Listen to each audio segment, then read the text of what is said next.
Jharkhand 21.98 degree से 25.20 degree उत्तरी अक्षांश तथा 83.39 डिग्री से 87.82 डिग्री पूर्वी देशांतर पर अवस्थित है। इसका कुल क्षेत्रफल 79,714 वर्ग किलोमीटर है। झारखंड के 29% भूभाग में वन है।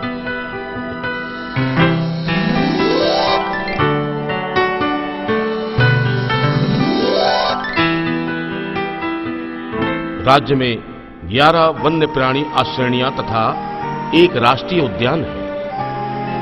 यह राज्य प्रवासी पक्षियों, हाथियों तथा अनेक प्रकार के हिरण प्रजाति के जीवों का एक अनूठा आतिथ्य करता है।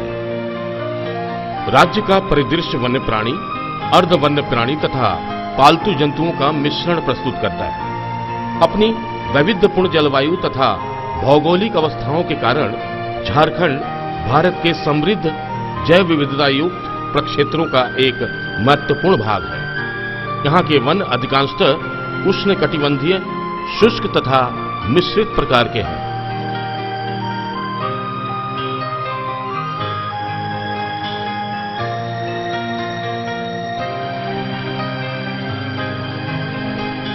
झारखंड में तकरीबन 200 प्रकार के जंतु हैं, जिनमें हाथी, बाघ, तेंदुआ, गौर या भारतीय बाइसन, चीतल, सांभर, लंगूर, खरगोश, अनूठी बड़ी गिलहरी, वज्रकीट, विभिन्न प्रकार के सर्प प्रमुख हैं।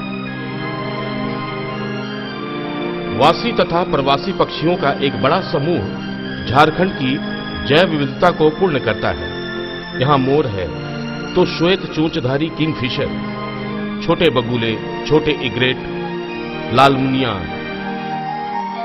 बड़े बगुले, मध्यम इग्रेट के साथ अन्य दूसरे पक्षी भी हैं।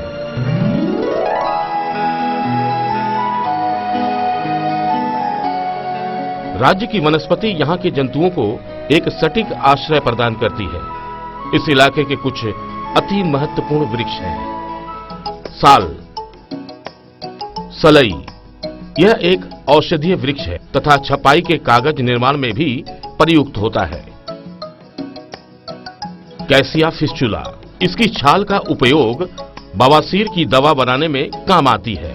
टेरकुलिया यूरेन, इस वृक्ष की लकड़ी का प्रयोग औजारों की मूठ तथा उपस्कर बनाने में काम आती है।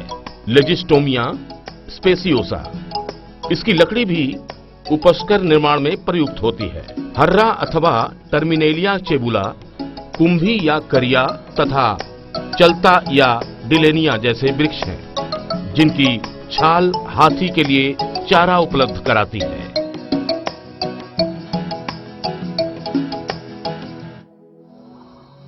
दलमा, दलमा वन्य प्राणी आश्रयणी झारखंड के पूर्वी सिंहभूम जिले में अवस्थित है।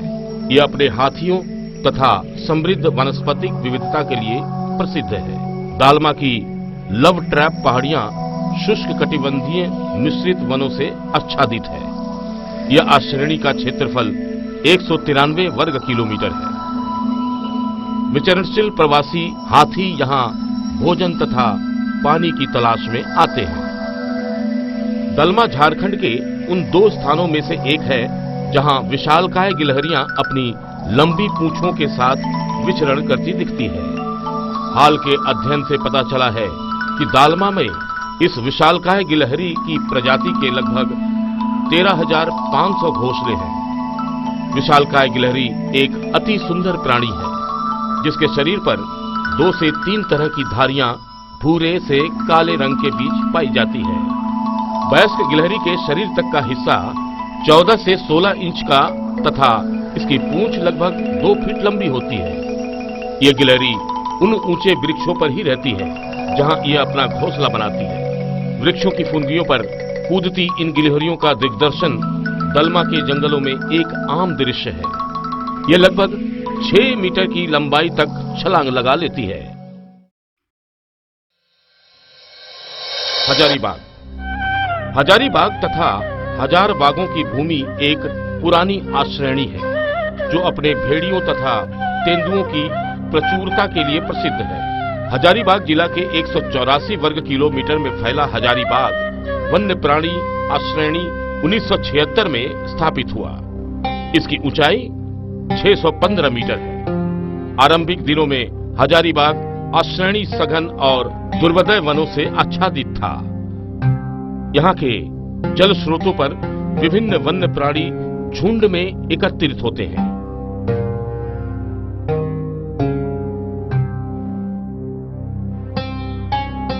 हिरण, साभर तथा वन्य भालू यहाँ के हरे भरे वन में विचरण करती हैं।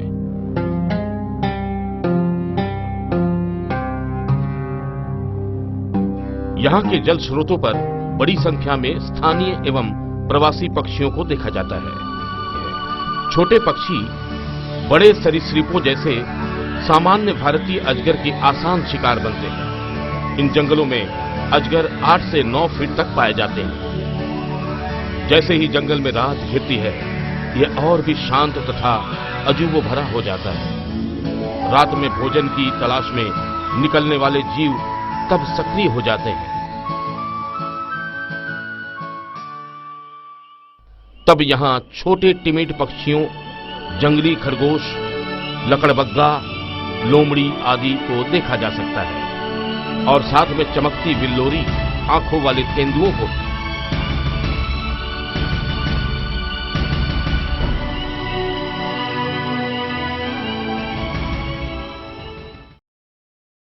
पलामू। पलामू व्याघ्र आरक्ष राज्य का एकमात्र आरक्ष है जो 1026 वर्ग किलोमीटर क्षेत्र में फैला है।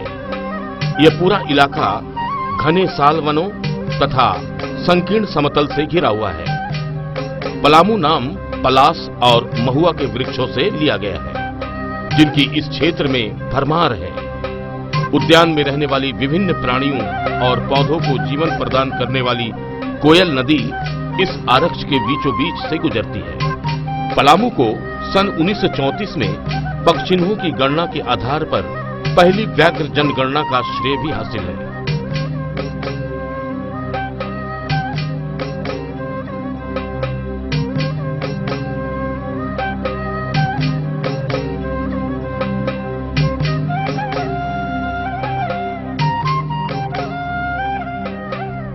वर्ष के किसी भी माह में यहाँ गौर के झुंडों को चरते हुए देखा जाता है। चीतल काफी बड़ी संख्या में यहाँ के वनों में विचरण करते हैं। पलामू प्रवासी हाथियों के झुंड को भी आमंत्रित करता है, खासकर बरसात के बाद के मौसम में। ये झुंड मार्च के अंत तक यहाँ निवास करते हैं, जब तक कि जल स्रोतों में जल सूखने नहीं लगते।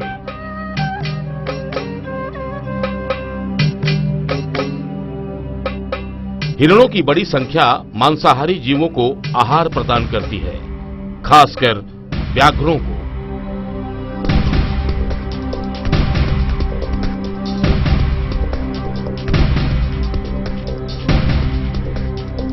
आरक्ष के कई प्रकार के पक्षी भी मिलते हैं, जैसे मोर, नीलकंठ, किंगफिशर तथा राज्य के स्थानीय पक्षी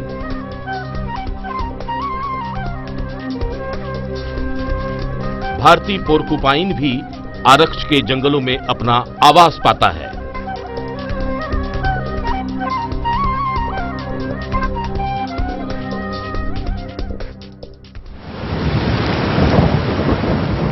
प्रत्येक वर्ष बरसात के मौसम के आगमन के साथ ही यह मानव जंतु द्वंद्व अवस्था आरंभ होती है।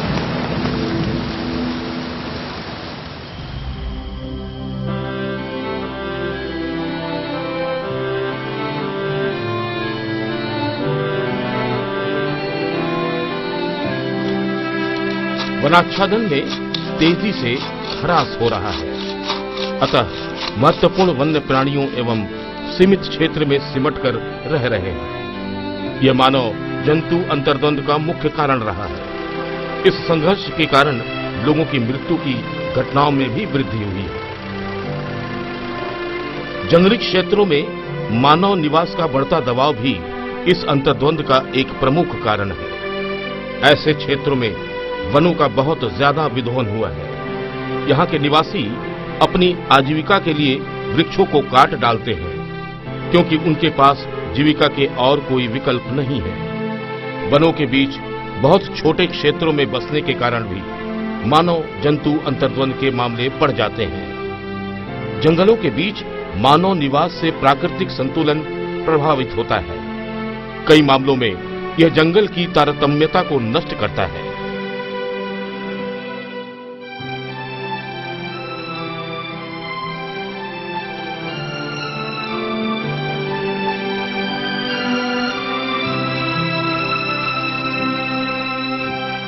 गर्मी के मौसम में यहाँ जलवायु कई गुल खिलाती है। नदियों के तट सूख जाते हैं। पहले से ही छिड़ पड़े जलाशय भी सूखने लगते हैं। कोयल और बुरा जैसी प्रमुख नदी तो पूर्णतः ही सूख जाती है। पर्याप्त जल का अभाव वन्य प्राणियों को मानव आबादी की ओर प्रस्थान करने पर विवश करता है। क्षेत्र में गर्मियों में होने वाला यह जलाभाव भी मानव जंतु अंतर्द्वंद का जनक बन जाता है।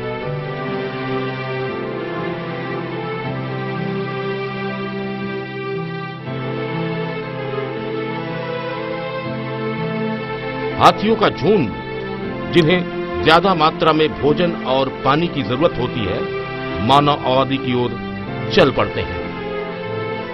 दलमा में स्वर्ण रेखा परियोजना ने सीधे तौर पर विचरणशील प्रवासी हाथियों के मार्ग को समाप्त कर दिया, क्योंकि उनका पारंपरिक भाग नष्ट हो चुका था।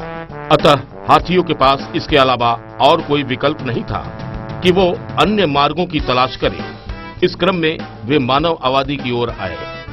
परिणामतः दोनों में संघर्ष हुए, क्योंकि प्रायः विचरणशील हाथियों के प्रत्येक झुंड में उनके छोटे बच्चे भी होते हैं।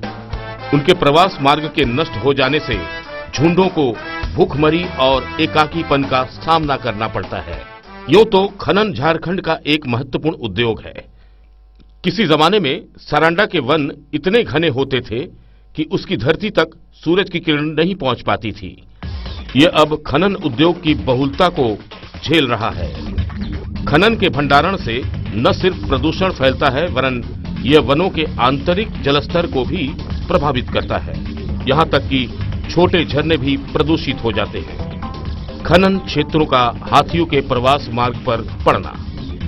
कई खनन क्षेत्रों के हिस्से ऐसे हैं जो हाथियों के द्वारा सदियों से प्रयोग में लाए जाने वाले प्रवास मार्ग पर पड़ते हैं।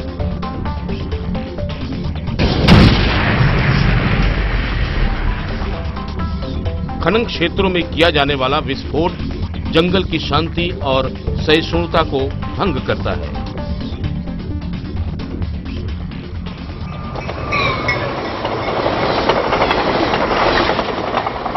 झारखंड के जंगलों से होकर गुजरने वाले रेल पथों के कारण अक्सर दुर्घटनाएं होती हैं। इनमें ज्यादातर हाथी ही प्रभावित होते हैं। तीव्रगामी रेलों के द्वारा इस प्रकार के विभत्स दृश्यों का निर्माण सामान्य सी घटना हो गई है। बरसात के मौसम में वन्य जंतुओं के आहार के लिए आवश्यक नमकीन तत्व घुल जाते हैं। मनुष्यों के द्वारा बनाए गए नमक के टीले भी वर्षा से घुल जाते हैं। नमक के अभाव में वन्य प्राणी बीमार पड़ने लगते हैं। हाथी तथा हिरण प्रजाति के जंतु भोजन तथा नमक की तलाश में मानव आबादी की ओर जाने के लिए विवश हो जाते हैं।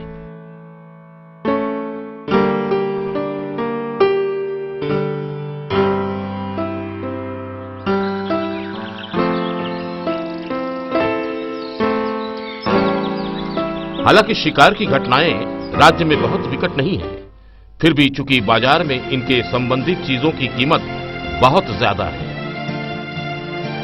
हिरण चर्म, सांभर, व्याघ्र चर्म तथा हाथी दांत की कीमत काले बाजार में काफी ऊंची है।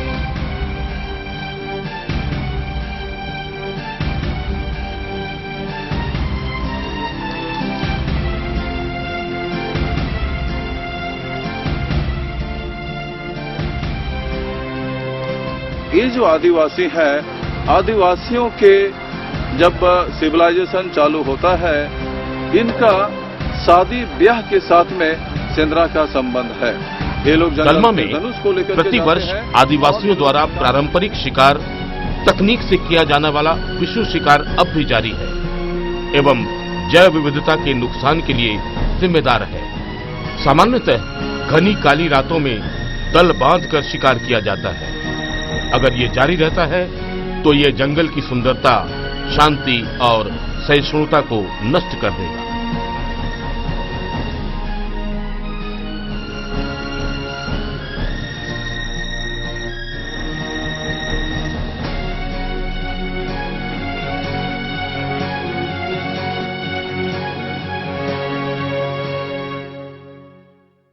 আমার নাম অতুল সিং।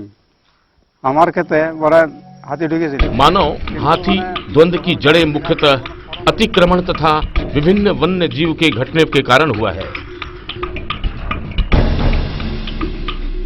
हाथी पूरब और दक्षिण तरफ से आया।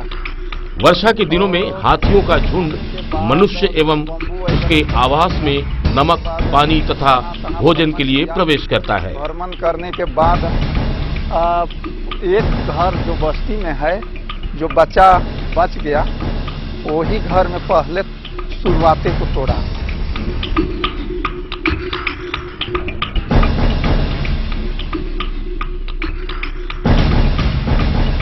गरीब ग्रामीणों के पास और कोई विकल्प नहीं होता सिवाय इसके कि वो खुद के प्रवासों से अपना घर फिर से खड़ा करें। हाथियों को भी ग्रामीणों के गुस्से का शिकार होना पड़ता है।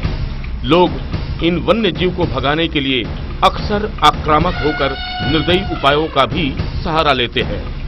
यह एक उहापोह की स्थिति में है, जिससे मानव तथा हाथी दोनों को समान रूप से प्रताड़ित होना पड़ता है और इस तरह शांतिपूर्वक चलने वाला प्राकृतिक नियम भंग होता है।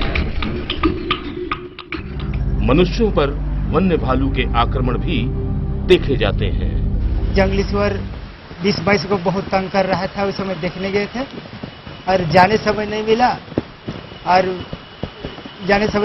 घूरने समय 2 बड़ा बड़ा भालू था और 1 छोटा बच्चा था और 1 हमला किया तो पूरा गाल को नोच दिया है और नोच करके पूरा एकदम बेहोश हो गया हम उस जगह और भाग गया। यह लगा है पूरा यहाँ का हड्डी टूटा है और पूरा यहाँ से दागे है। देखिए यहाँ से लेकर के यहाँ पूरा टका मारा है और इधर पूरा हाथ भी इधर भी मारा है, इधर पूरा ई लल पूरा दागे है, जग भी है, ई है, पूरा ई है।